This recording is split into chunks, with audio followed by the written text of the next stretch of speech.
What was your reaction when you heard of the death of Whitney Houston? Sadness, because I loved listening to her music and always enjoyed everything she did with her videos as well. You actually had a personal intervention with her at one point, right? Well, not an intervention, Well, a personal interaction with her. Excuse me. No, that's all right. No, I've been very fortunate since 1982. I've been drawing portraits for different non-for-profits across New York State.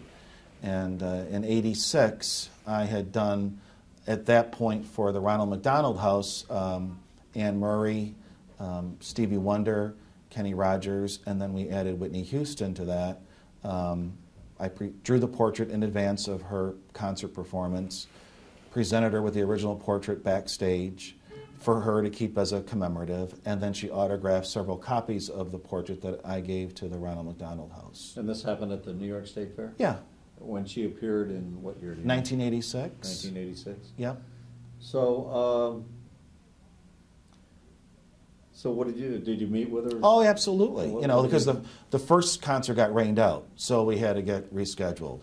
And when she came back, very nice, her manager allowed me to stay backstage in the wings of the stage to watch the concert. And then she changed into jeans and a sweatshirt and came backstage, took the portrait. They're always, I mean, very courteous. And then she was also interested because in the letter I had written, I'm a recovered cancer patient. So for me, the artwork becomes a symbol of hope for someone else who's sitting in that Ronald McDonald House and, you know, maybe thinking their dreams aren't going to come true as far as pursuing life goals or getting their education or whatever they want to do. That, I hate to sound kind of Pollyanna-ish about it, but, you know, if you just keep a positive attitude and fight through that battle, then you can come out at the other end and achieve what you want to do. So you met her at almost toward the peak of her career.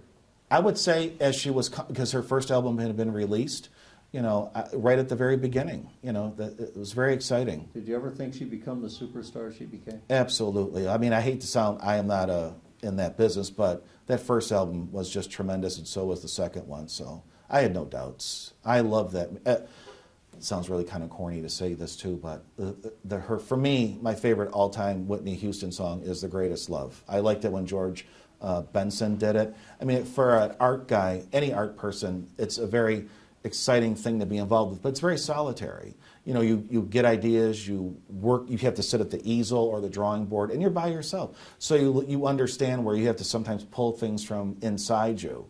And especially, I hate to sound again, you know, I get emotional thinking about it, that you're going through chemotherapy, it's you and the drugs and that doctor and your conviction to want to get better and not quit. Yeah. So for me, when I share, it was a nice moment to say, her success, her musicality, her voice, tremendous, but it just meant so much more at a whole different level for me. I mean, it really spoke to me at a very personal level. Okay. So that's why I was as sad as I was over that loss.